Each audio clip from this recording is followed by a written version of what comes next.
अब वैज्ञानिक है। वैज्ञानिक का काम होता है नई नई चीजों की खोज करना, और परम पूज्य बाबा साहब ने बखूबी इस आइडियोलॉजी पर बहुत अच्छे तरीके से काम किया और इस देश को एक वैज्ञानिक धर्म दिया है। तो इस बारे में आप क्या कहना चाहेंगे कि आज भारत देश का तबका वैज्ञानिक धर्म को छोड़कर आज कहीं ना कहीं अंधविश्वास, पाखंडवाद और रूढ़िवाद की तरफ बढ़ रहा होता है मैम, बहुत ही अच्छा फील होता है। मैं क्या बता सकती हूँ, अपनी फीलिंग नहीं बता सकती। आज हम यहाँ आए हैं। मनुवादी ब्राह्मणवादी व्यक्ति जानता है यदि बाबा साहब को खत्म करना है तो उनके विचारों को खत्म कर दीजिए, लेकिन समता सैनिक दल मैदान में है, ऐसा कभी नहीं होने देगा।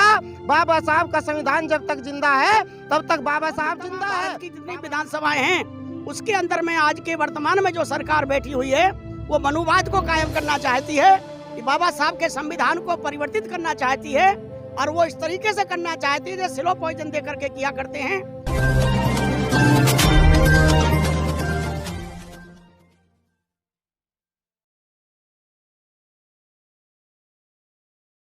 जय भीम, नमो बुद्धाय। आप देख रहे हैं एनबी न्यूज़ 24/7 नीलम बोध के साथ। और साथियों, आज हूं मैं 26 अलीपुर रोड पर, जहां पर परम पूज्य बाबा साहब की 66वां परिनिर्वाण दिवस मनाया जा रहा है। और यहां पर देश के विभिन्न कोनों से आज बहुत सारे लोग आए हैं।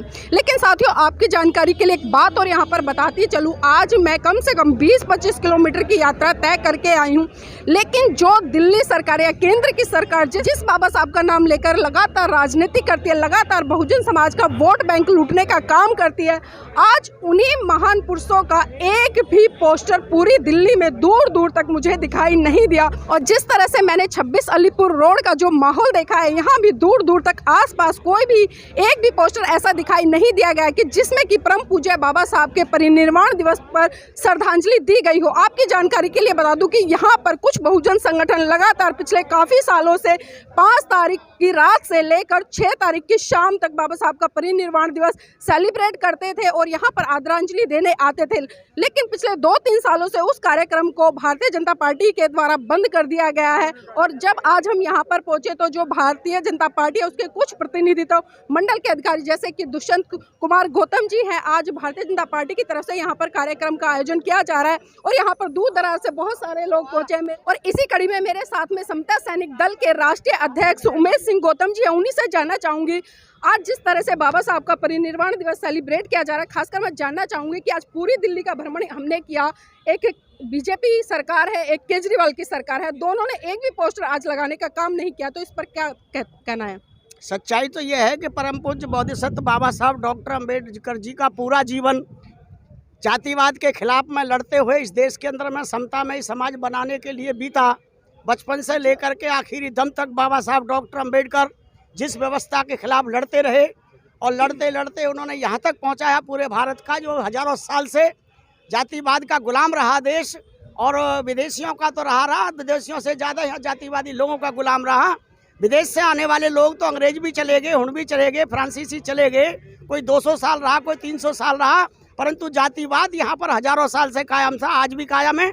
उसी जातिवाद के कारण से आपको ये दिखाई पड़ रहा होगा, चाहे भारत का संसद है, चाहे ये दिल्ली की विधानसभा है, और भी तमाम भारत की जितनी विधानसभाएं हैं उसके अंदर में आज के वर्तमान में जो सरकार बैठी हुई है वो मनुवाद को कायम करना चाहती है, बाबा साहब के संविधान को परिवर्तित करना चाहती है, और वो इस तरीके से करना चाहती है जैसे स्लो पॉइजन दे करके किया करते हैं।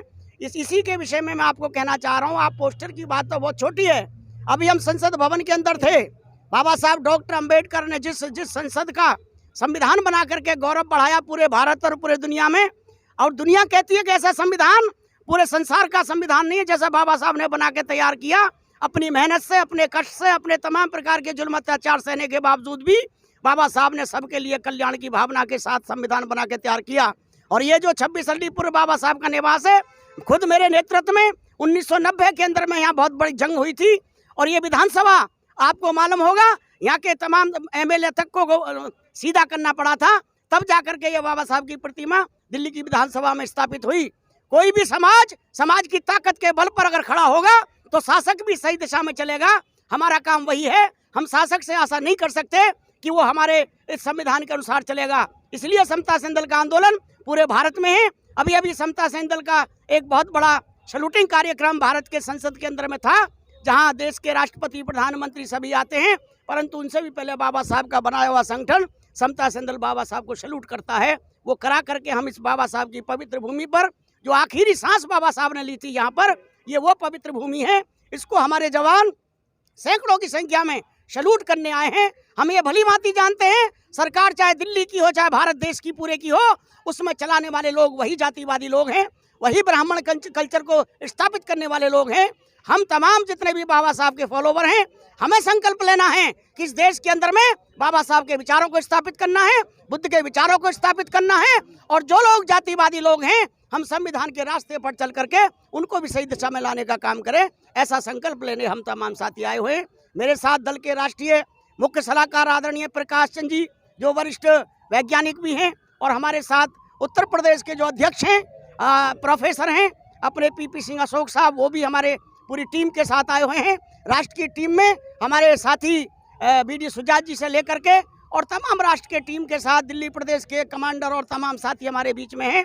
और आज से नहीं, बाबा साहब के समय से लेकर आज तक समता सैनिक दल बहुत मजबूती के साथ समता के लिए, भाईचारे के लिए संघर्ष कर रहा है। जी, इसी कड़ी में हमारे साथ में कुछ साथी और हैं, उनसे भी जानना चाहेंगे। जैसा कि अभी आपके बारे में बताया जाए कि आप वैज्ञानिक हैं, वैज्ञानिक का काम होता है नई नई चीज़ों की खोज करना, और परम पूज्य बाबा साहब ने बखूबी इस आइडियोलॉजी पर बहुत अच्छे तरीके से काम किया और इस देश को एक वैज्ञानिक धर्म दिया है। तो इस बारे में आप क्या कहना चाहेंगे कि आज भारत देश का तबका वैज्ञानिक धर्म को छोड़कर आज कहीं ना कहीं अंधविश्वास, पाखंडवाद और रूढ़िवाद की तरफ बढ़ रहा है? अभी आपने जब हम आए थे, जब एक सवाल खड़ा किया है कि केजरीवाल और केंद्र सरकार में क्या फ़र्क है। दोनों मनुवादी हैं, दोनों ब्राह्मणवादी हैं, कोई फ़र्क नहीं। दोनों ही मनुवाद को यहाँ स्थापित करना चाहते हैं। वैज्ञानिक धर्म यहाँ पर बुद्ध का ही धर्म है।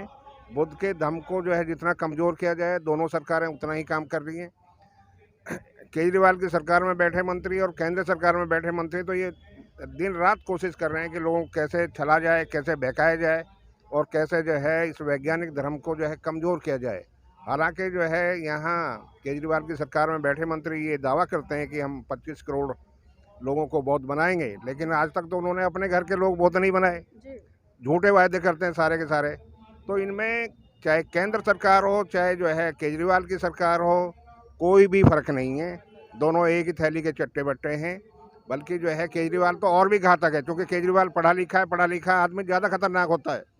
और मोदी तो खैर अनपढ़ ही है, वो भी खतरनाक है, क्योंकि वो तो संघ का चेला है, संघ का प्रचारक रहा है, तो उसमें भी कोई फ़र्क नहीं है। लेकिन केजरीवाल पढ़ा लिखा होने के लिए मैं समझता हूँ बहुजन समाज के लिए ज़्यादा घातक है, जो कि महसूस भी नहीं होने दे रहा है और नुकसान भी उससे ज़्यादा कर रहा है। जी, बात चल रही है समता सैनिक दल की और बाबा साहब के सपनों की, और बाबा साहब का परिनिर्वाण दिवस है, तो मैं ये भी जानना चाहूँगी कि वर्तमान में जो समाज कल्याण मंत्री है राजेंद्र पाल गौतम जी, वो समता सैनिक दल के प्रशिक्षित एक तरह से कार्यकर्ता रहे और पदाधिकारी भी रहे। तो मैं जानना चाहूँगी, वो तो दिल्ली में स्थापित है और सत्ता में भी है और मंत्री भी हैं, लेकिन आज उनकी तरफ से भी हम देख रहे हैं कुछ इस तरह का बड़ा कार्यक्रम आयोजित नहीं किया गया।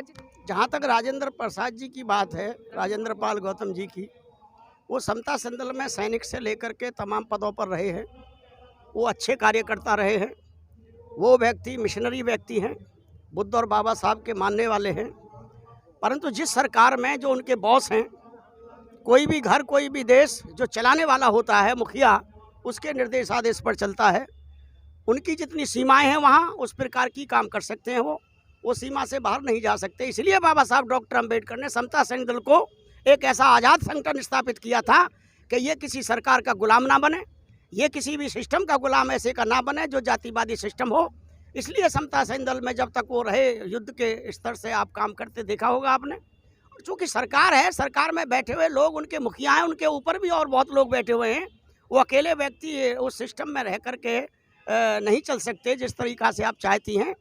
हाँ, ये कह सकते हैं कि वो समता सैनिक दल में से निकल के गए हैं और जिस प्रकार से जितना भी कुछ कर सकते हैं उन लोगों के बीच में रह करके वो करने की कोशिश करते हैं। जी, अभी जैसा कि अभी आपने कहा कि वो सत्ता में है और सत्ता के अकॉर्डिंग ही उनको काम करना पड़ता है, लेकिन मैं एक बात यहाँ पर आपसे जानना चाहूँगी, क्योंकि समता सैनिक दल में प्रशिक्षित किया गया व्यक्ति एक ऐसा व्यक्ति होता है जिस पे हम किसी भी तरह से उंगली नहीं उठा सकते। और खासकर मैं यहाँ पर बाबा साहब का भी उदाहरण दूंगी कि जब बाबा साहब ने मंत्रिमंडल पद से इस्तीफा दिया था तो सिर्फ इसी बात पे दिया था कि जब उन्हें उनके समाज के हित के लिए काम करने नहीं दिया जाता, खासकर जो हिंदू कोड बिल था महिलाओं के लिए। तो आज राजेंद्र पाल गौतम जी को किस दिशा में देखते हैं? देखिए, बाबा साहब डॉक्टर अम्बेडकर के सिद्धांत और नियमों की जहाँ तक आप बात करते हैं, बाबा साहब डॉक्टर अम्बेडकर ने महिलाओं के सम्मान के लिए जब वहाँ हिंदू कोड बिल रखा भारत के संसद के अंदर में, उसको नहीं स्वीकार किया बाबा साहब ने। इस्तीफा दे दिया कानून मंत्री पद से। और इतना ही नहीं, बाबा साहब डॉक्टर अंबेडकर ने सोच विचार करके अपने जीवन में संस्थाएं बनाई। पहले समता सैनिक दल बनाया, समानता के लिए पूरे देश में काम करने के लिए। भारतीय बौद्ध महासभा बनाई बाबा साहब ने बुद्ध के धर्म को स्थापित करने के लिए पूरे दुनिया में। और रिपब्लिकन पार्टी ऑफ इंडिया स्वतंत्र संगठन बनाया। स्वतंत्र संगठन इसलिए बनाया था बाबा साहब ने, ये जो बाबा साहब के विचार के लोग हैं, समता सैनिक दल में समाज का आंदोलन चलाएं और भारतीय बौद्ध महासभा के माध्यम से बुद्ध में भारत बनाने का काम करें। और संसद के अंदर में रिपब्लिकन पार्टी के तहत में ये लोग जब इकट्ठे होंगे, बाबा साहब ने कहा था कि दूसरों के महल को देख करके अपनी झोपड़ी में आग मत लगा देना। जिस दिन ठोकर मार करके तुम्हें महल वाला निकालेगा, वही झोपड़ी तुम्हारे काम आएगी। तो बाबा साहब का सिद्धांत तो ये कहता है कि अपना संगठन, अपना पार्टी, अपने सिस्टम के साथ जो चलेगा वो आज़ादी के साथ में सिद्धांतों को चलाएगा। जी बहुत बहुत धन्यवाद। तो इसी कड़ी में मेरे साथ में उत्तर प्रदेश के जो समता सैनिक दल के अध्यक्ष है पीपी अशोक जी लखनऊ से, उनसे भी जानना चाहूंगी आज के इस मौके पर खासकर बहुजन समाज के लोगों को क्या संदेश देना चाहेंगे। सर्वप्रथम तो हम आपके चैनल को, आपको पूरी टीम को साधुवाद देते हैं। और आज के दिन जो आपने इस तरह से अपनी बहुजन समाज की मीडिया यहाँ पर उपस्थित हुई, उसको समता सैनिक दल उत्तर प्रदेश भारत की ओर से बहुत बहुत साधुवाद। और सभी साथियों को, आज ये दुख का दिवस है, ये कोई खुशी का दिवस नहीं है, लेकिन हम बाबा साहब को जिंदा देखना चाहते हैं। बाबा साहब को जिंदा देखना चाहता है, इसलिए आज बाबा साहब के महापरिनिर्वाण दिवस पर समता सैनिक दल और प्रदेश, दिल्ली प्रदेश के, उत्तर प्रदेश के, भारत के कोने कोने से बाबा साहब के सच्चे सिपाही आज बाबा साहब को सुबह से श्रद्धांजलि अर्पित कर रहे हैं। उनके स्थलों पर जा करके वहाँ पर अपने कार्यक्रम आयोजित करके बाबा साहब को पुनः याद कर रहे हैं और स्थापित कर रहे हैं। बाबा साहब ने कहा था अमेरिका की यूनिवर्सिटी में कि महापुरुष भी मर जाते हैं यदि उनके विचार मर जाते हैं। मनुवादी, ब्राह्मणवादी व्यक्ति जानता है कि यदि बाबा साहब को ख़त्म करना है तो उनके विचारों को ख़त्म कर दीजिए, लेकिन समता सैनिक दल मैदान में है, ऐसा कभी नहीं होने देगा। बाबा साहब का संविधान जब तक जिंदा है तब तक बाबा साहब जिंदा है। बाबा साहब की विचारधारा जब तक समाज में है तब तक बाबा साहब जिंदा है। आज महापरिनिर्वाण दिवस पर समता सैनिक दल शपथ लेता है कि संविधान के सम्मान में समता सैनिक दल मैदान में हर कड़ी में, हर समय में, हर एक परिस्थिति में समता सैनिक दल बाबा साहब के जीवन के साथ में था, आज भी बाबा साहब के साथ है। संविधान पे किसी भी प्रकार का खतरा होगा तो समता सैनिक दल बर्दाश्त नहीं करेगा। और आज मनुवाद दिख रहा है, झलक रहा है। दिल्ली प्रदेश के अंदर केजरीवाल सरकार है, देश के अंदर भाजपा सरकार है। आज इतने बड़े दिवस पर जो दुनिया के महापुरुष है, दुनिया के नंबर 1 के महापुरुष है और ज्ञाता है, ज्ञानी है, सन ऑफ वर्ल्ड है, उनके महापरिनिर्वाण दिवस पर सरकार को नहीं चाहिए था कि कोई व्यवस्था करे, सरकार को नहीं चाहिए था कि किसी प्रकार का प्रचार प्रसार करे, उन महापुरुष को याद करे, उनको पुष्पांजलि अर्पित करे, श्रद्धांजलि अर्पित करे। ये मनुवादियों की कठोर विचारधारा सामने आती। जी, कोई भी व्यक्ति जब तक जिंदा नहीं रह सकता जब तक उसके विचार जिंदा नहीं है। खासकर इस कड़ी में बाबा साहब ने बहुत ही महत्वपूर्ण काम किया है। तो इसी कड़ी में समाज की जुझारू जागरूक महिलाएं भी, उनसे भी जानना चाहेंगे कि बाबा साहब का आपके जीवन में क्या योगदान है। ये समझ लीजिए मैडम, बाबा साहब ने हमें शान से जीना सिखाया और आज जितनी भी महिलाएं हैं, बाबा साहब के संविधान की वजह से जो भी हमको प्रावधान दिए बाबा साहब ने, उसकी वजह से आज हम यहाँ तक पहुँचे हैं। आज हम महिलाएं प्रधानमंत्री बन रही हैं, मुख्यमंत्री बन रही हैं और हवाई जहाज, पायलट, सभी कुछ कार्य महिलाओं के द्वारा किए जा रहे हैं, क्योंकि वो केवल हमारे बाबा साहब की बदौलत है। आज हमारे साथ बाबा साहब जीवित होते तो जाने हमारे लिए क्या करके जाते हैं, लेकिन बाबा साहब ने हमें इस सम्मान के साथ जीना सिखा दिया कि हम अपनी बात किसी भी अधिकारी के साथ, किसी भी सक्षम अधिकारी के सामने रख सकते हैं और अपने हक अधिकार के लिए आवाज़ उठा सकते हैं। जी, एक तरफ भारत का संविधान और दूसरी तरफ मनुस्मृति, तो उस मनुस्मृति में और बाबा साहब के संविधान में कितना बड़ा फर्क देखते हैं? आज हम बाबा साहब के परिनिर्वाण दिवस पर 6 दिसंबर 2021 को यहाँ हम लोग एकत्रित हुए हैं, लेकिन आज हमें बाबा साहब की बहुत ही याद सता रही है। बाबा साहब ने हमें संविधान में हमारे अधिकार दिए, खासकर महिलाओं के लिए, दलितों के लिए जो अधिकार दिए, जिसकी वजह से आज हम 70 साल से थोड़ा शान से जी रहे हैं। लेकिन आज हमारे मनुवादी सरकारों ने हमें इतना कमज़ोर बनाने की कोशिश की हुई है कि ऐसा लगता है कि ये लोग अगर हावी हो गए तो आज हमारे बाबा साहब का दिया हुआ संविधान के अधिकार जल्दी ही ख़त्म हो जाएंगे और हमारे समाज को बहुत ही जागरूक होने की ज़रूरत है। हमें आज धन्य लगता है कि आज के दिन बाबा साहब का परिनिर्वाण दिवस है। 14 अप्रैल को हमारे बाबा साहब का जन्म हुआ, जिससे आज हम अपनी मतलब ऐसा लगता है ताज़ी हवा में सांस ले पाते हैं हम। और जब याद आता है कि हमें एक बूंद पानी पीने को बाबा साहब तरसते थे, समझिए आज हमारे समाज का क्या हाल होता अगर बाबा साहब ने संविधान नहीं बनाया होता। तो बहुत ही अच्छा फील होता है मैम, बहुत ही अच्छा फील होता है। मैं क्या बता सकती हूँ, अपनी फीलिंग नहीं बता सकती। आज हम यहाँ आए हैं और मैं आगरा से आई हूँ, मेरा नाम कंचन भारती है जी, बहुत बहुत धन्यवाद। तो ये थे हमारे साथ में कुछ जुझारू महिलाएं, साथी पुरुष साथी, जिन्होंने कि आज बाबा साहब को आकर यहाँ पर 26 अलीपुर रोड पर आदरांजलि दी है। और आज उनका कहना है कि जिस तरह से बाबा साहब ने समस्त देश के लिए काम किया, शायद इस देश के किसी भी व्यक्ति ने ऐसा काम नहीं किया, क्योंकि ऐसे कुछ बिरले लोग ही आते हैं जो इतिहास के पन्नों में अपना नाम दर्ज कराते हैं। तो इन्हीं शब्दों के साथ आपसे विदा लेंगे। जय भीम, नमो बुद्धाय। मेरा चैनल, आपका चैनल, समाज का चैनल, देश का चैनल NV News 24/7 को आप लाइक करें, सब्सक्राइब करें और ज़्यादा से ज़्यादा इसकी वीडियो को शेयर करें, ताकि हर खबर को मैं आप तक आसानी से पहुंचा सकूं।